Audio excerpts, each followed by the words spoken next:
దుబ్బాక ఎమ్మెల్యేగా కొత్త ప్రభాకర్ రెడ్డి గెలిచి 5 నెలలు గడుస్తున్నా ఏ ఒక్కరోజు నియోజకవర్గంలో పర్యటించిన దాఖలా లేవని బీజేపీ మెదక్ ఎంపీ అభ్యర్థి రఘునందన్ రావు ఆరోపించారు. సిద్దిపేట జిల్లా దుబ్బాకలోని రెడ్డి ఫంక్షన్ హాల్లో నిర్వహించిన మెదక్ పార్లమెంట్ కిసాన్ మోర్చా సమ్మేళనంలో ఆయన పాల్గొని మాట్లాడారు. దుబ్బాక నియోజకవర్గంపై ఎమ్మెల్యే కొత్త ప్రభాకర్ రెడ్డికి ఏ మాత్రం అవగాహన లేదని విమర్శించారు. డబ్బులు పెట్టి ఓట్లు కొనడమే కాకుండా ఓటర్లను బానిసలుగా చూసే సంస్కారం కొత్త ప్రభాకర్ రెడ్డిదని మండిపడ్డారు. ఎంపీ ఎన్నికలు పూర్తయ్యాక కొత్త ప్రభాకర్ రెడ్డి కాంగ్రెస్ పార్టీలో చేరడం ఖాయమని ఆరోపించారు. ఇటు గల్లీలోనూ అటు ఢిల్లీలోనూ లేని కారును గెలిపిస్తే ఎలాంటి ప్రయోజనం లేదన్నారు.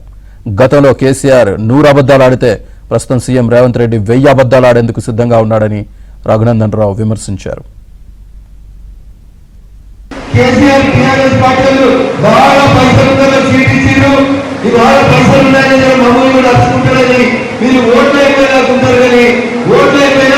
మీరందరూ చూసారు. Dubbaka MLA, Patancheru MLA, Narsapur MLA, Zaheerabad MLA అందరిపై ఎవరు కలిసి వచ్చిండ్రు? ఇప్పుడున్న రాష్ట్ర ముఖ్యమంత్రి కలిసి వచ్చారు. దేని కలిసిందంటే మాకు కలుపుతుంది, మా మీద కత్తిపోట్లు జరిగినాయి, మాకు బందోబస్తు వచ్చిందని చెప్పి కలిసినామని చెప్పుకుంటారు. ఇవన్నీ బయటికి చెప్పే ముచ్చట్లు. అసలు ముచ్చట ఏంటంటే ఎప్పుడు రేవంత్ రెడ్డి పిలుస్తారు,